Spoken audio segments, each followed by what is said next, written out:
How we doing, guys? Okay, we'll start with Jordan. Colby, did you catch the end of the Kobie Turner podcast just now? I caught a tiny bit of it, not much though. It was great. Good stuff. He's great. Hey, can you take us through your touchdown catch?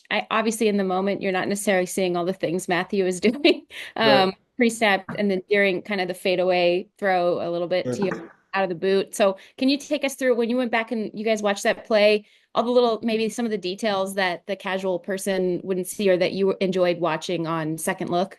Sure. Yeah. So I knew it was man coverage. I could hear the defense talking. The corner had Davis in man, and I knew that the mic had me in man. So I knew if I sold it or if I sold it down just a little bit, I'd get him to bite kind of on the run fake. And usually you're supposed to run these routes 15 yards straight line and then make a cut, but I knew I had the corner, so took a step in and then ran to the corner. Matthew made a great throw. It was a lot of fun. Thanks. And then, Nick Caley getting a game ball, being the former New England guy, what was that like for you to see? And I guess how has he, even though you guys have changed strategically some of the groupings and the rotations, all of that, how has he handled that coaching and that communication of those adjustments in the plan? Yeah, Kales is great, and you can tell that he is because of the way the people in New England talked about him. Talking to Hunter Henry after the game and just raving about what a good guy Kales is, and how much he misses him. So super thankful for him. Glad we were able to get the win for him back in New England. I know that was a special moment, and he's done great. This has been a weird season for the tight end room, kind of some ups and downs, but we're all pushing forward to be the best group that we can be, and he's doing a great job helping lead the way. Thanks, Colby. Yeah. Stu. Hey, Cole, we kind of along the same lines of what Jordan was asking, but this was your first touchdown, obviously, as a Ram and of the season. Just what was that like for you, and what did that mean to you, given the way the season's gone to this? Yeah, it was awesome. It's been a long time coming. Excited to finally check that one, get the monkey off my back, and it was a lot of fun, especially such a timely touchdown to be able to help extend our lead a little bit at that time and get the win. And then what do you like about just this tight end group? It seems like you guys all enjoy really working with each other. Just what we see in practice and in the games, celebrating with plays made and things like that. Yeah, Just what stands out about that camaraderie amongst. Yeah, it's a selfless group. We are all about helping the team the best way that we can, helping each other out. We're talking throughout the week about different looks, about how we can be the best group for the team, and it's a lot of fun playing with those guys, Hunter and Davis. It's a blast. So excited every time I'm able to step on the field with them. Appreciate it. Yep. Sarah. Hey, Colby. Last week after the Dolphins game, Sean's described the offenses has been inconsistent. Obviously, you guys had a good game against New England. What is the mindset as you try and string two of those together in a row? Yeah, got to run the ball well. That's what I think was the big difference in yesterday's game was we were able to set the tone running the ball, and that opened up the rest of the offense for us. We were able to throw the ball really well because, they had to play us close because Kyron and the O-line were doing a great job and making sure that they had to honor the run, and then we could throw it over the top. Thank you. Yeah, thank you. And then we'll wrap with Gary. Hey, Colby, thanks for doing this. Appreciate Yeah. it. Hey, I think the perception by a lot of people is that when a veteran signs as a free agent, that they're just going to be able to step right in and pick everything up and do, pick up where they left off with their old team. Sure. But what are some of the challenges that you faced and that, guys in your situation do face when you join a new team? Yeah, there's definitely a learning curve. I think that's why the offseason is so important. Make sure that you get on the same page with the quarterback, with the coordinators, with your tight ends coach. Make sure that how they want things done because it is different team to team. So there's always a learning curve, but like we say in the tight end room, we're just going to keep getting better every single week and keep growing. So excited to continue to grow in this offense and grow in my role for this team. And then finally, Sean had mentioned that Tyler Higbee is getting closer to being able to get back. Just wondering, to this point, what kind of influence he's been with you guys in that room with the presence that he has had. Yeah, Higgs is awesome. He's been such a great veteran leader for us, helping us watch film, helping us on the practice field. So excited to get him back, excited to be able to play alongside him. I've admired him from afar for a long time. So it's been cool watching him just grind out there, getting ready every single week and getting closer every single week. So I'm happy for him, and hopefully he gets back soon. Thanks again. Yep. Alrighty, that's it. Thank you, Kobie. All right. Thanks, y'all. Can you hear us, Kobie? Yes. Oh, wait. 1 second. Cannot be lowered. Ooh, thank you. I haven't done this from the house. Yes, I can hear you guys. Okay, we can get started with Jordan. Hey, Kobie, thanks for doing this today. Of course. Thank you guys for having me. Understand this early in the week, you guys probably haven't started digging deeply into the Eagles just yet, but I know you're a fan of the game and of line play in general. So what is your assessment of their offensive line over the last several years and this year? And then how they utilize some of their scheme and then also their physicality to really get Saquon and Jalen going in tandem, the kind of looks and the dimension that presents to you guys. Yeah, they're a big physical offensive line. And so from what I remember of last year, they had a lot of duo going. So there were a lot of downhill running game, and they definitely try to use their size to kind of lean on you and late in the game to really have a couple of those breakout runs. I think Saquon had a couple of big runs either last week that were late in the game too.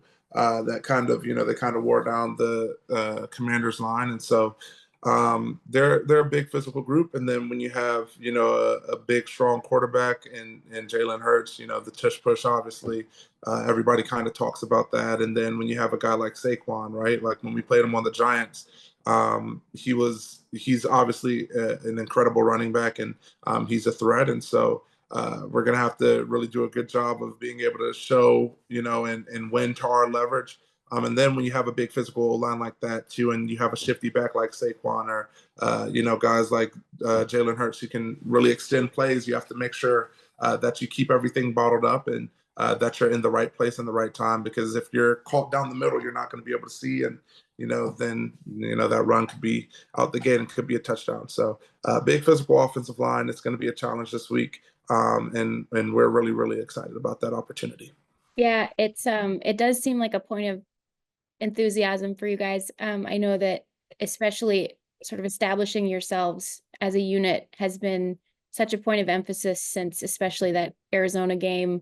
I guess understanding the magnitude of this opportunity against this caliber of a group for a young group such as yourselves, while also staying within your keys and staying as a unit. What's that balance like? And as a captain, how do you sort of emphasize that balance through the week?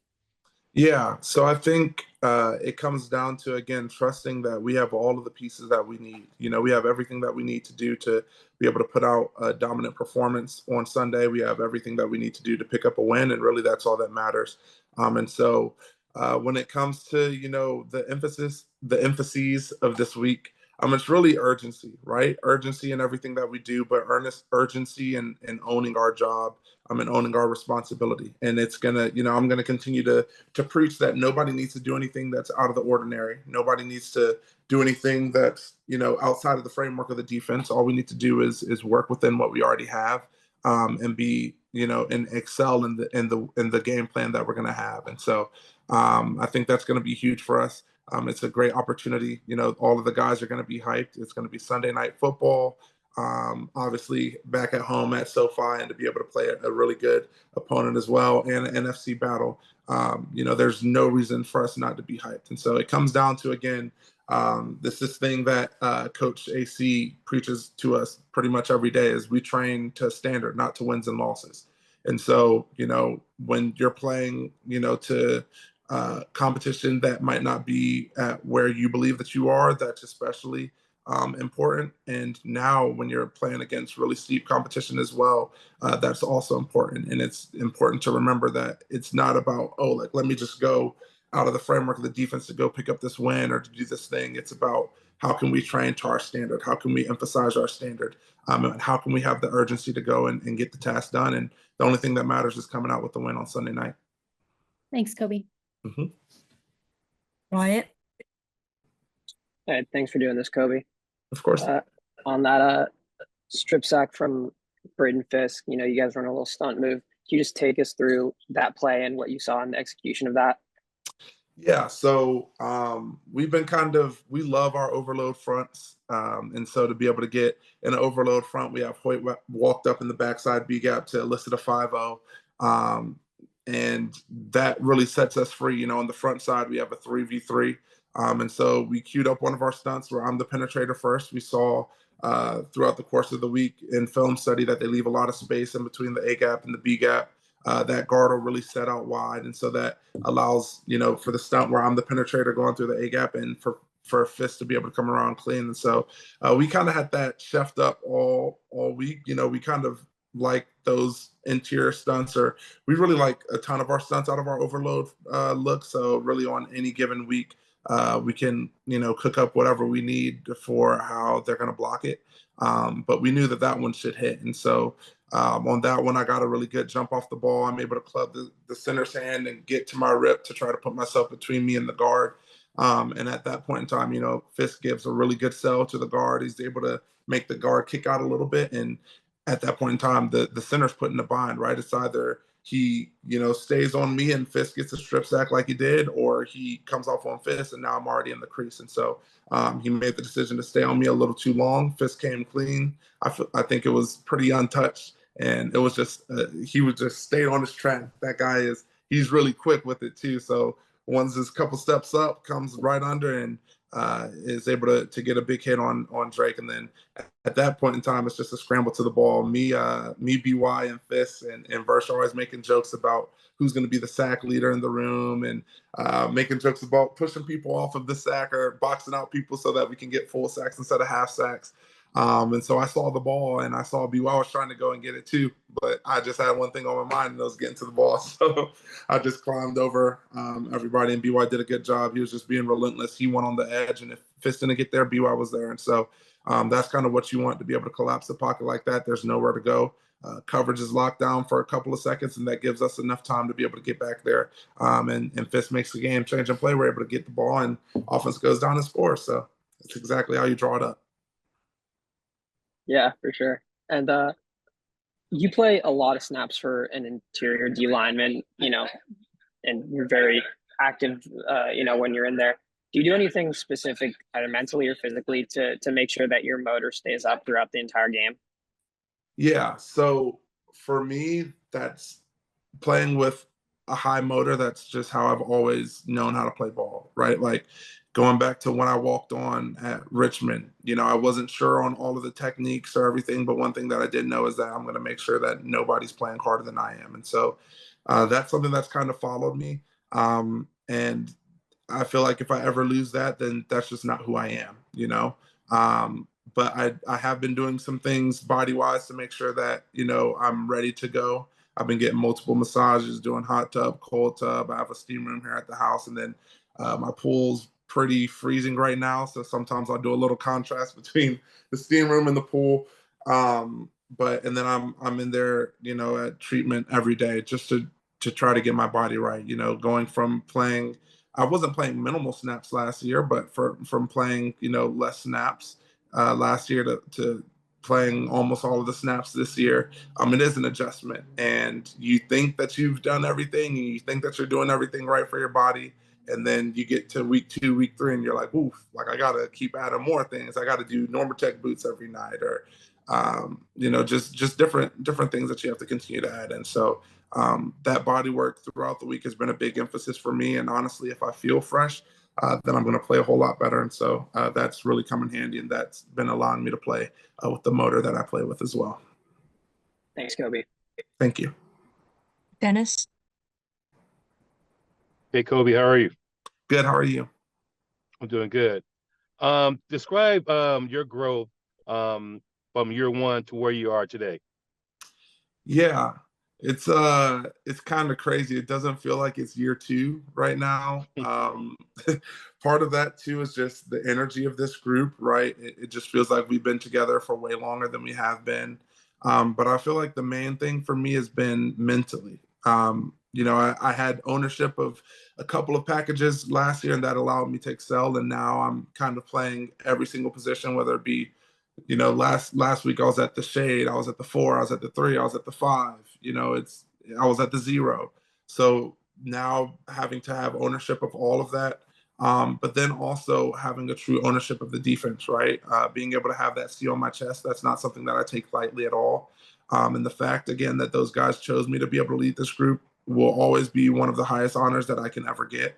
And so that has helped to facilitate a mentality shift, but that mentality shift kind of started, before I got the C on my chest that this is my defense now and that I have to lead these guys into war. And, to be able to own that leadership role, I think has been one of the biggest differences. And also, I've learned so much, even just from week 1 to where we're at right now. What is it, week 11, 12? Like I've truly learned so much about myself, about leadership, about this guy, about these guys, and about how they roll. And they've been helping to keep me accountable as well with all the leadership. Everybody's taken, a slice of the pie, if you will, and everybody's taken their own role in leading this team. And it's been really exciting, to feel like I can say my little piece, but then Hoyt's going to say his piece, and then Fisk is going to say his piece, and Bobby's going to say, and everybody just brings their own set of energy to this team that kind of helps us to grow. So I think being able to just be a part of this young defense that has so much energy and so much to fight for has really helped me to grow as well. So as a captain, do you have to strike a balance of when you lend your voice, when you have to say something, and then allow the other players to speak their minds as well? Yeah, so I think early on there wasn't a lot of a voice in general, right? And there's a lot of space for me to be able to fill because I'm on the sideline, maybe catching my breath, but we're not doing the things that we need to do defensively, and nobody's speaking up. And so earlier on, it was definitely like, okay, I got to speak up. I got to take a whole lot more of a vocal role, and I am still vocal, and I am still saying all of those things. But now everybody's kind of picked it up on their own end, right? Like if one group is hurting, if one position group isn't doing right, then somebody else is helping, pull us all up together. And so there's never a time where I need to speak over anybody or anything like that. It's just I get to, I'll say my piece, and everybody else is joining in, saying their piece. Other people are leading in their own ways. And honestly, I think that's exactly how it should be, right? Everybody has a vested interest in how great this group can be, and the ways in which we're growing, and in the way that each person individually buys in, and the way that each person is individually encouraging the entire group or encouraging their small portion that's going to continue to uplift the entire group. It's exciting to be a part of, and I couldn't ask for much more. Thank you. Congratulations on the win. Thank you. Thank you. Adam? Yeah, Kobie, coming into the year, you had so many first and second year players on that front that, it could have stood to reason just to have some patience with that group. I'm curious now going into, week 12, 11th game of the season, where you've seen like the most evolution in growth among your group there, up there in front and with the outside backers. Yeah, I feel like a lot of that growth has come in knowing our ops, right? Like early on, you could kind of see that at times it was just a bunch of people just trying to win, right? And we have a lot of guys that can win. But if everybody is, trying to win at different times and we're not rushing 4 as 1 or 5 as 1, then quarterbacks are going to be able to get loose, create some off schedule plays, and that's going to really hurt us on the back end. And it might make our back end look wrong or look bad, but the issue kind of comes back to up front. And so I think a lot of the guys have continued to take ownership of this is my particular role within this call, within the framework of the defense, and have been able to own that. And I really think that that's where a ton of the growth has come. And because of that, we've been able to see success, right? Like because of that, we've been able to build up and earn confidence. Sean always talks about earning the right and earning the confidence to go out on Sundays and execute. And when you have a group that's doing things the right way and that's feeding off of each other's energy in the right way, you earn the right to feel really good about what you're putting out on third down. And that's, the most critical down there is. Obviously, first and second down, you have to get to a manageable situation so that you can go and execute on third. But to be able to have a group that you have so much confidence in because of the work that we've put in, is awesome. And especially to have that out of a young group of guys. So we're all hungry. We're all chasing each other. Like I said, like we're doing bets. We might do this thing where, out of, I think it was me, Hoyt, BY, Fisk, and Verse, where whoever isn't the sack leader, has to shave their beard after the end of the season. Who knows if we'll go through with that? We'll see. But we're just a group of hungry guys who are doing everything, trying to do everything the right way and trying to, affect offenses in the right way. And we've earned a lot of confidence. And so we're trying to roll with that for sure. Well, that doesn't sound like a very fair bet for Hoyt, but so you mentioned rushing as 4 or rushing as 5. I think for a lot of observers, it's easy to understand like chemistry between a quarterback and a receiver or even an offensive line. But like, how would you describe what it takes for a pass rush unit to like really be working with chemistry and in cohesion? Right. So it starts off with communication and knowing your stuff. If you don't know your stuff, then it doesn't matter if somebody wins, right? Say Verse wins quick on the edge, but he takes it up and under, and there's been no sort of communication or no chemistry for me or for Fisk to know, oh, he's taking it up and under to make him right.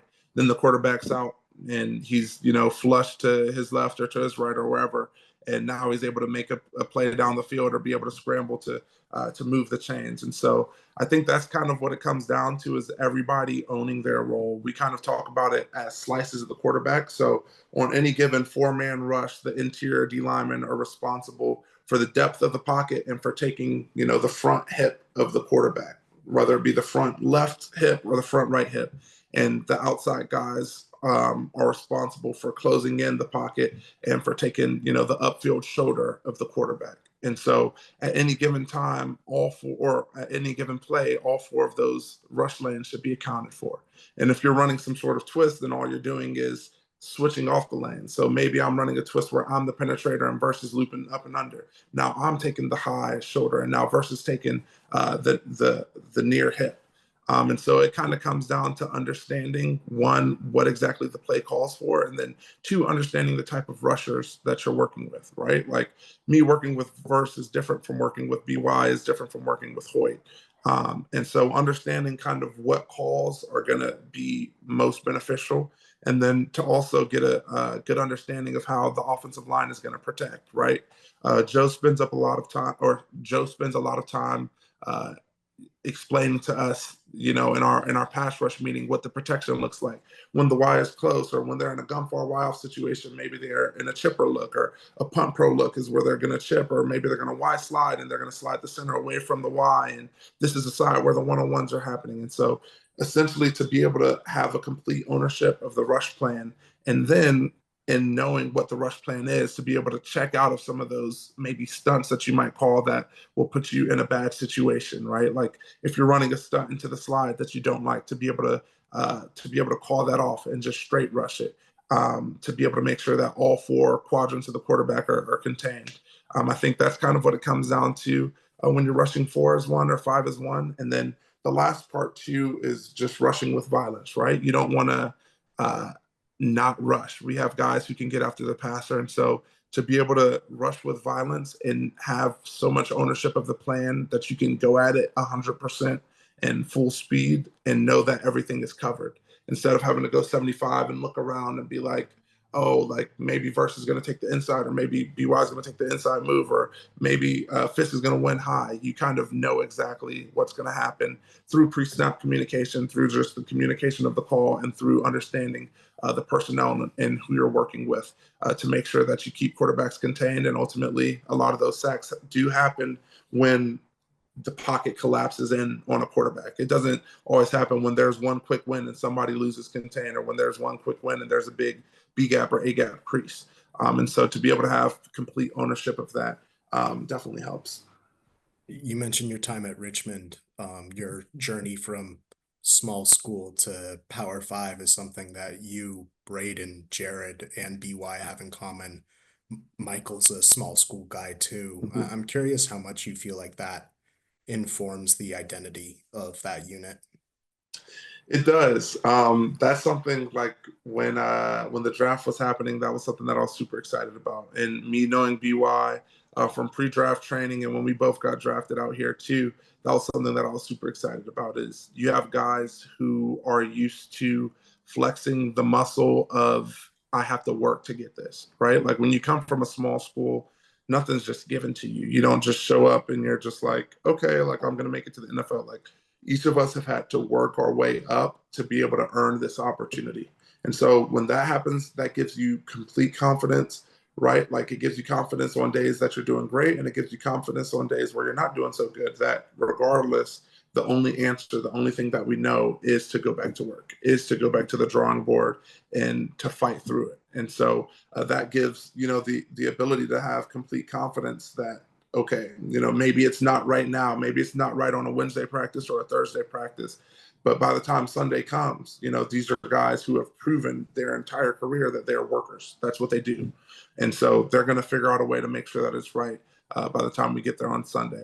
And so that's something that's really, really powerful. And I do think that that is a piece of our identity as well. And you just kind of, you get out there on those situations where all five of us are out there or four of us are out there or whatever it is, and you just feel like a calm and a peace, and knowing that not only are we all workers, but when it comes to getting to the passer, like nobody is taking plays off, especially when it's third and long. It's like, ooh, like it's a race. Like I'm gonna get there first, and I'm gonna box out BY so I get a full sack. Like I'm not getting half of a sack.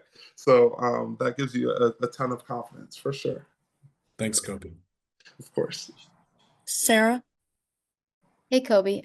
We talked a lot about your relationship with Aaron Donald and what you've learned from him. But I'm curious now, 11 weeks into your first season as a captain, if there's anything that he did that you didn't maybe appreciate last year or really understand until you were in that position. Yeah.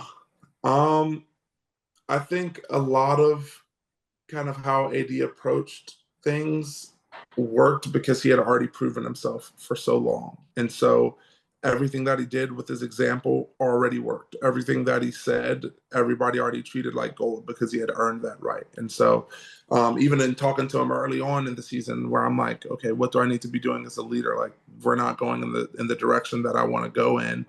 Like how can I be better? He's able to show me things and be like, okay, like you got to be really real with these guys, and you can't just be buddy buddy. And that's something that he also did a great job of. He was big on the community aspect of the team, and he loved making jokes with all of us. But when it was time to go, like there was a fierceness to him, and there was like, don't mess up my opportunity. Right? Like you need to do what you need to do within the framework of the defense. And so that's something that I'm continuing to learn, is how to be very real and to talk real with people and to call people out and hold them accountable, as well as holding myself accountable. And it's a little bit different to, again, being in year two. And it's like a lot of these guys are older than me or my peers. And it's like, guys respect what I have to say. And at the same time, it's like they just came in with me. So how can I kind of escape the route of buddy buddy and, trying to approach everything like, in a kind way or in a cool way, and just be point blank and real with people. So that's something that I've been continuing to learn, from him. And then we've heard Jared Verse mic'd up, I think, against the Vikings. Heard him in the locker room. I'm curious what the best bit of trash talking you've heard from him. Best bit of, he just kind of, he's all over the place. I don't even know if I can tell all of the stories or if I'm a good reteller of all of the stories. I know he told on our goal line stop, I think he told one of the O-linemen that they smelled like crap. And then, and then the ref came up. The ref was like, "Oh, it's smelling pretty ripe in here." So I was like, I guess the ref thought the same thing. But I think there's a play, it might have been versus the Raiders, where he's talking to their tackle and he's sitting there telling them exactly what he's going to do. And he's like, I'm about to power you. Like, I'm literally about to run you back into the quarterback and get a pressure or get a sack. Like I'm about to go power. and he comes out of his stance and he does exactly that, gets the pressure. I'm pretty sure it was in the red zone, forces an errant throw, and I'm pretty sure we're off the field on 3rd down. And I was like, okay, like he's talking and he means it for sure. So I think he just kind of has that edge about him. That's something that can, you know, ignite the guys as well at times. So he got a little edge to him for sure. Thank you. Mm-hmm. Gary. Hi, Kobie. Thanks for doing this today. Appreciate it. Of course. Just a quick question. You know, the Eagles are a team that have a pretty vocal following at home and on the road. And I'm just curious from your perspective as a defensive player, when you guys are trying, you know, to get the SoFi crowd into it, when you guys are on defense, how have they reacted over, you know, the last couple seasons? Have you seen any increase in volume, or is pretty much the same? How would you kind of describe how they respond to you guys? I feel like there's been a couple games this year that have been really bumping. Like that Thursday night game was really loud. Our last game was pretty loud too. So I think our crowd is continuing to show out, and that gives us advantages too. You know, that makes the offense now start to go on silent cadence, and that gives us all different types of advantages. So I do think that we've been showing out a whole lot more. Thanks very much. Mm-hmm. And then we'll wrap with Stu. Hey, Kobie, one quick one for you. You've talked a lot, obviously, about the friendly competition within the defensive front, but this is the second straight year that two rookies on this defense are chasing the rookie lead for sacks. With talking about Fisk and First, obviously. You and Byron did that, you know, or had similar circumstances last year. What's it like seeing that unfold again this year between those two guys? It's crazy. Like they've gotten off to a really hot start. And, you know, I'm super encouraged by what they've been doing. And the biggest thing for me, right, is these aren't guys that just walk in and just happen to have good things happen to them, right? Like these are guys that work for that moment. You know, like when I go in and I see Fisk doing all of the rehab and the recovery and then talking through all the plays and what he's seeing or what he thinks is going to work, like, you know, that the way that they work and the way that they treat the game is true and is pure. And I'm pretty sure it was 80 that was saying this, but when you treat the game the right way, you know, it tends to treat you back pretty well as well. So I'm super excited for those guys that keep chasing after that record. And it's really encouraging too to see our entire defensive, you know, or our main, you know, 4 guys out there who normally start on our rush packages. Rat BY's at 6, I'm at 5, Fisk is at 5, and JV's at 4.5, and I think Hoyt's at 3. And it's like all of us are eating right now. So I feel like as an offensive coordinator or as an offensive coach, it's like, who do you choose, right? Like, how do you limit one and not open up the door for everybody else? And so that's something that's really, really exciting. The way that these guys are working, the way that they're pushing it every day in practice. And coming out and ready to play in all of these games as well. So I'm excited for JV and for Fisk to continue to push after and to continue stacking up big sacks. Thank you. All right. Thanks, Kobie. Thank you.